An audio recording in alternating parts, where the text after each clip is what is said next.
34. Horses. Americans don't eat them, except when we do. Hello, and welcome to the History of American Food.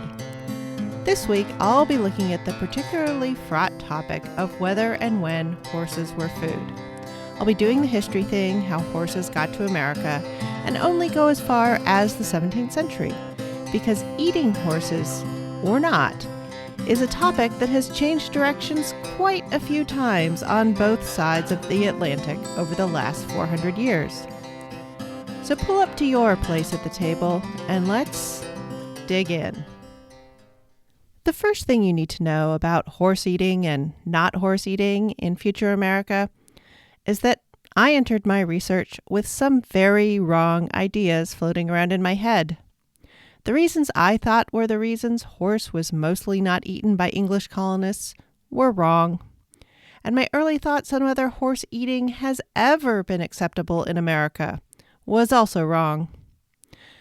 The phrase, "I'm so hungry, I could eat a horse," has meant both I have room in my belly for an entire horse, as well as, since we're even out of mud and worm soup, I am so hungry I can bring myself to eat horse meat.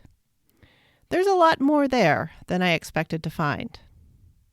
The second thing you need to know is the word hippophagy. It means the eating of horses, not the eating of hippopotamus. I will explain all about this, but first I need to tell you how horses got to the Americas. Funny thing, horses actually originated in what is now North America. The dawn horse animals were hanging out there with the dawn camelids. That caught me by surprise.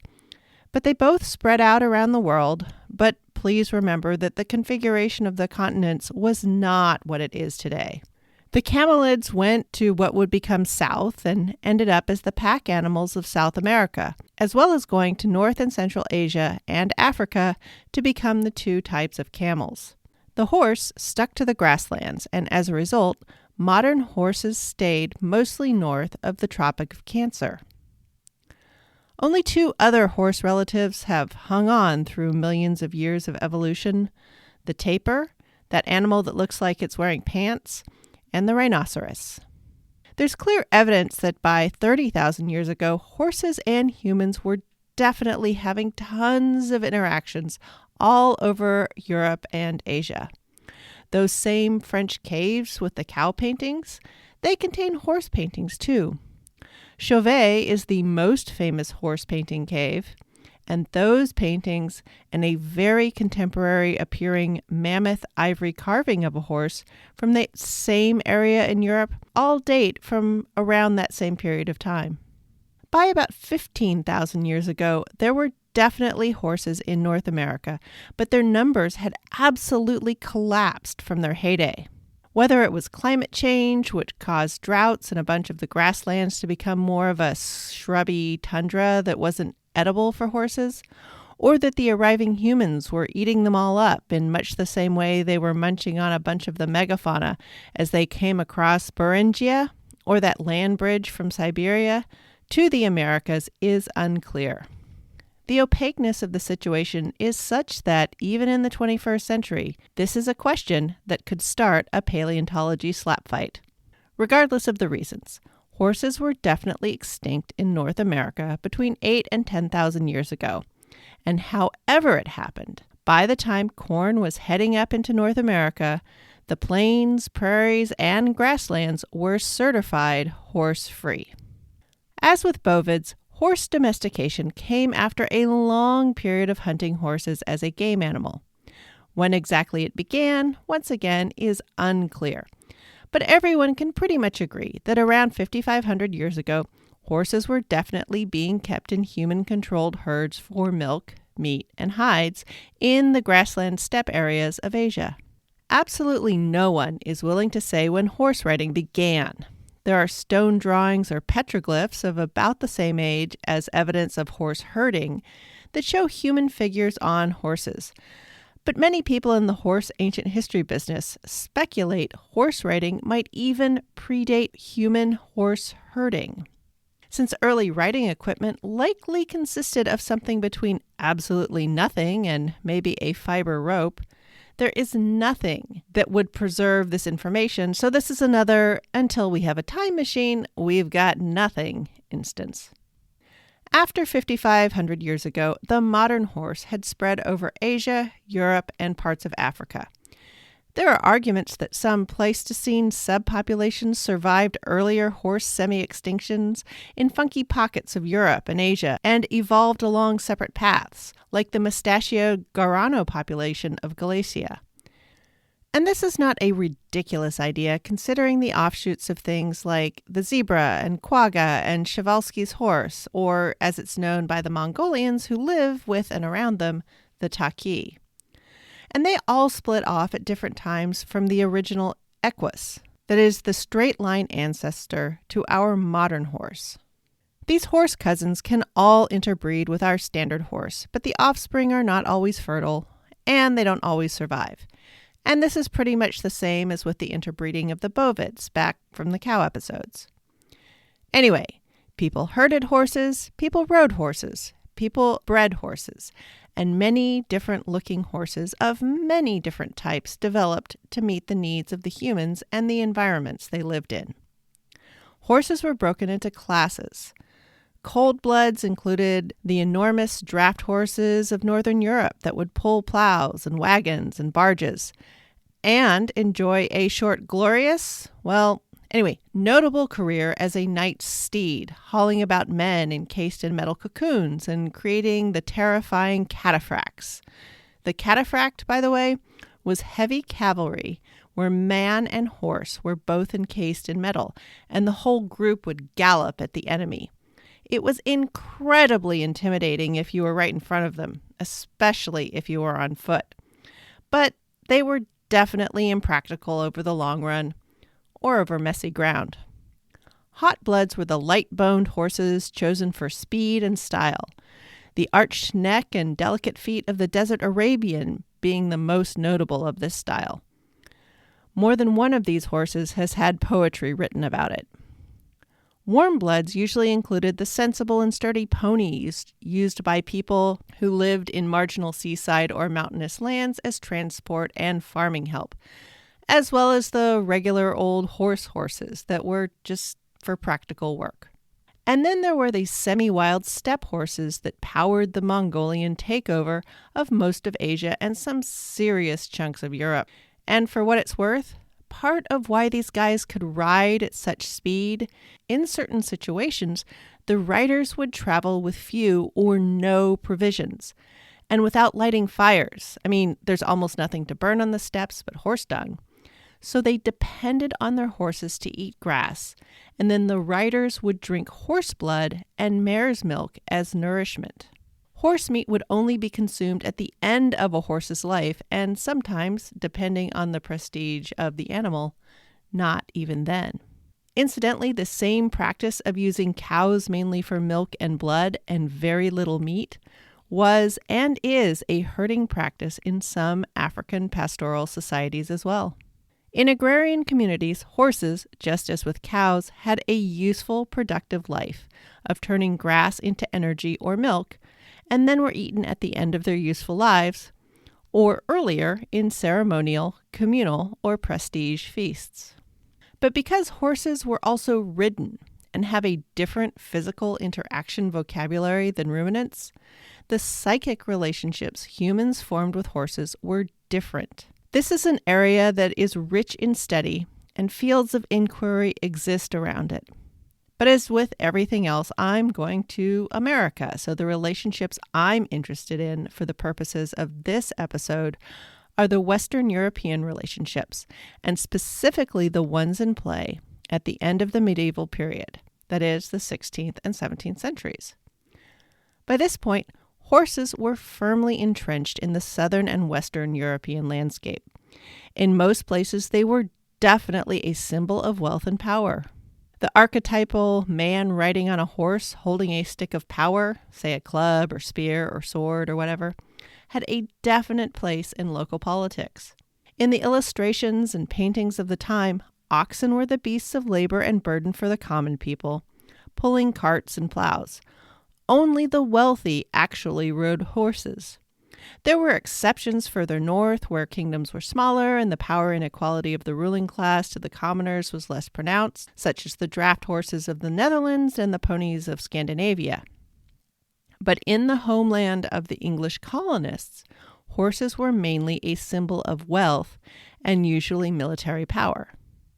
So when the first rounds of English colonists landed, there were no horses in New England and a few in Virginia for the guys there as military muscle. There were no horses among the local tribes, but the horses the Spanish had brought in the 16th century had started their spread into the plains along with the cows they lost control of. So for those of you keeping score at home, Europeans have now released horses, cows, pigs, chickens, and for good measure, extra turkeys into the Americas. The cows and birds haven't been much of an issue because they're considered delicious by humans and local carnivores alike, and were relatively easy to deal with. Pigs, on the other hand, will mess you up, are fast breeders, and are crafty. The horses, they breed faster than we thought, and we've cleared out most of what would have worked as their predators. And we have a complicated relationship with them. So the feral pigs and feral horses are currently wreaking havoc on the modern American landscape. There are no wild American horses, by the way, only feral ones. They used to be domesticated, and we lost control. Anyway, in the first half of the 17th century, there are barely any horses in the North American English colonies, and the ones that were there belonged to men of power. However, they were pretty much all eaten. Almost always because all these early colonies were woefully under-provisioned and everyone was starving. In the early Virginia colonies, letters and journals reported the fact that the men had to eat their dogs and horses to illustrate just how dire circumstances were.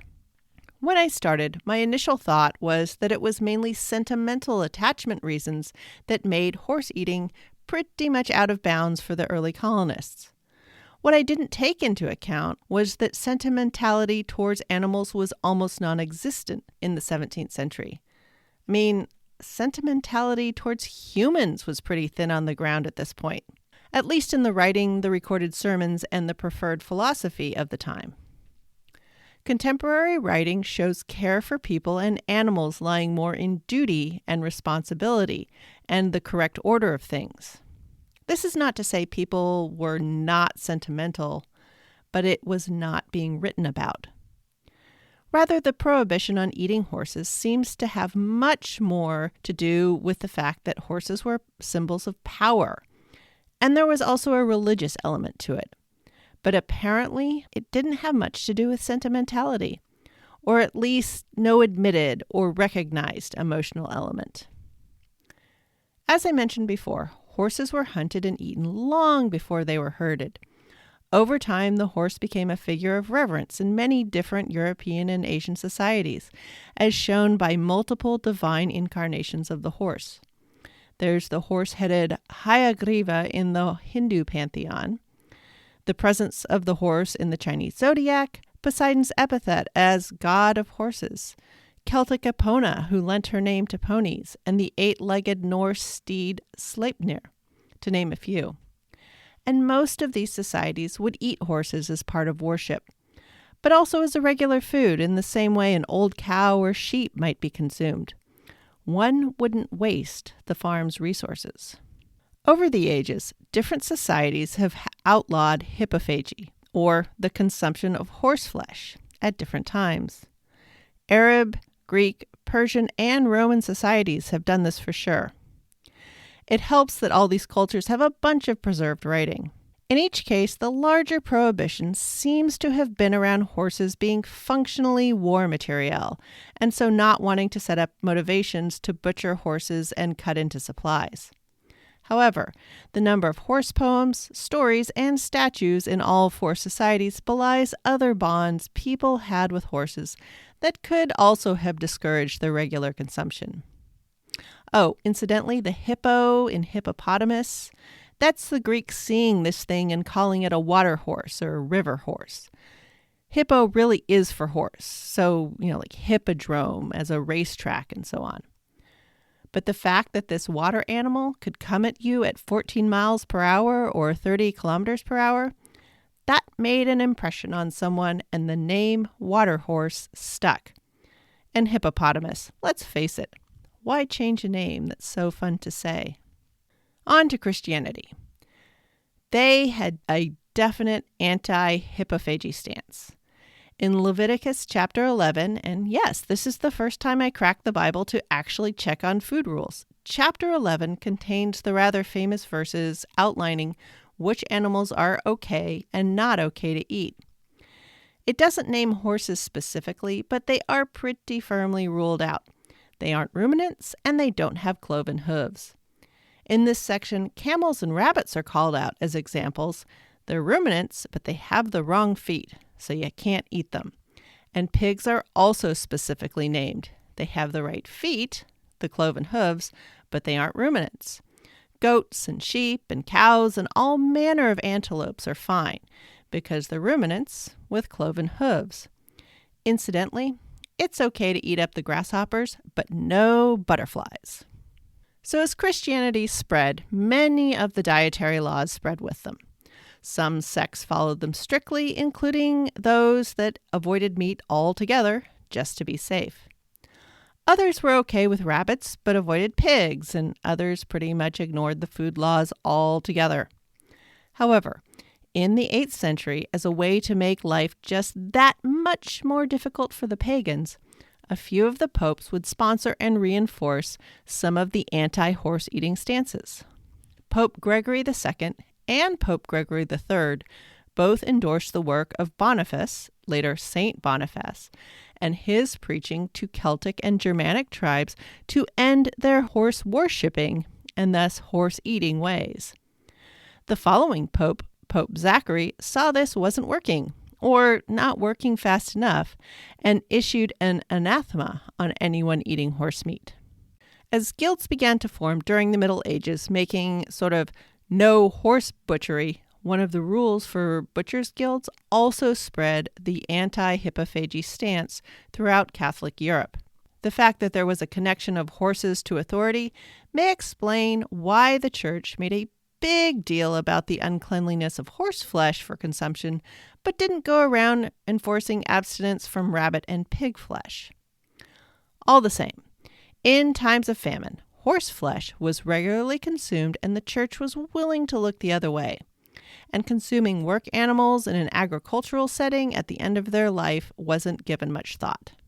So by the time the Pilgrims and the Virginia investors took off, hippophagy was generally frowned upon. And when it did happen, it was a sign that things had gone badly wrong. Instead of being emotional, it really stemmed from religious and political sentiments. So for at least the first 3/4 of the 17th century, because there were so few horses, to eat or not eat them wasn't much of a question. But as they arrived in the last quarter and weren't consumed as a result of famine, the issue rose again, and the results varied by region. Because Plymouth and the Massachusetts Bay Colony types were very literalist regarding the Bible, they leaned hard into much of what Leviticus directed and would not eat horse themselves. However, also being hard-headed pragmatists, they had no qualms using horse meat to feed the dogs, heathen slaves, as boat rations for cod fishermen, many of whom were popish heretics anyway, or they traded horse meat to local tribes. The fact that the Native Americans accepted the horse meat, and they also ate things like otter and wildcat, fueled the New England colonial opinions that the locals were, quote, dirty savages, unquote. Incidentally, while eating horse was out, the Pilgrims had no qualms using horsehide, hair, and bone in their clothing and daily living tools. The Virginia colonists, since they were raising cows and pigs for the salt meat trade and local bacon and ham production, they had little use for horse meat, and there certainly was no concentrated raising of horses for food. But they were not above feeding the meat of an expired horse to the enslaved tobacco workers or packing it in with salt beef they were shipping to the sugar plantations to their south. And once again, horsehair and hide had places in homes, fashion, and tools. In the German, Dutch, and Swedish enclaves, horse meat would be eaten. There are recipes for horse sausages and so on that existed in cookbooks and manuscript collections. But again, they were more a way of not wasting the farm's resources. As a result, horse cookery largely fell into the category of vernacular cooking, rather than being a formal, recorded, and perfected line of cookery the way pork, beef, fish, and fowl were. Horses were not raised for meat, but their contribution to the tight farm economy would not be wasted by just throwing them away at the end of their life.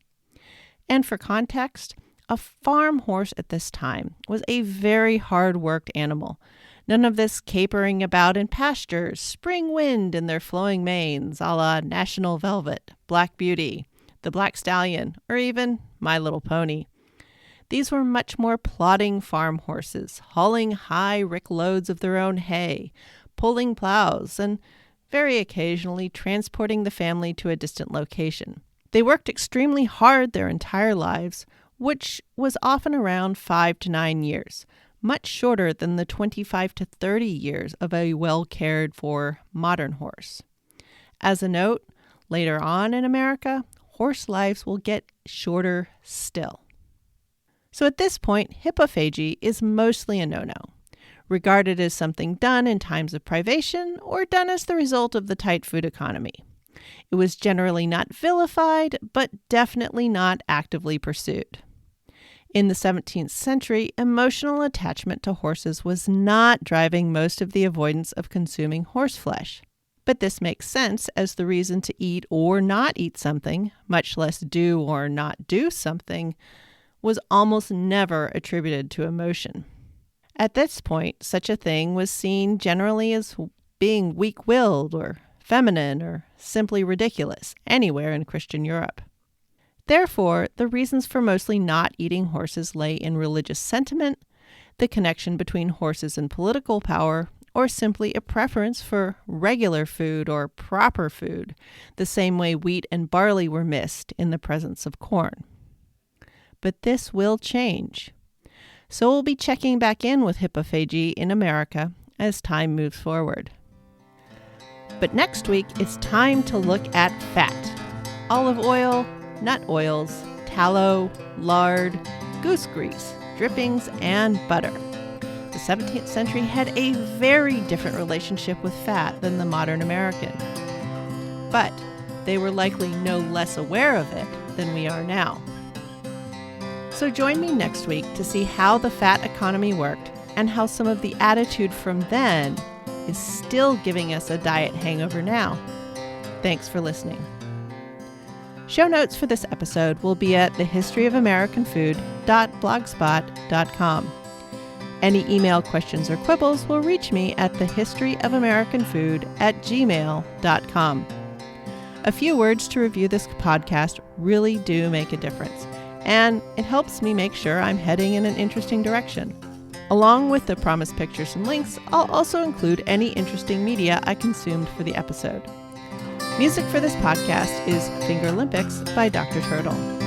The link to the show notes is also in the show's Twitter bio at THOA Food and in the show description.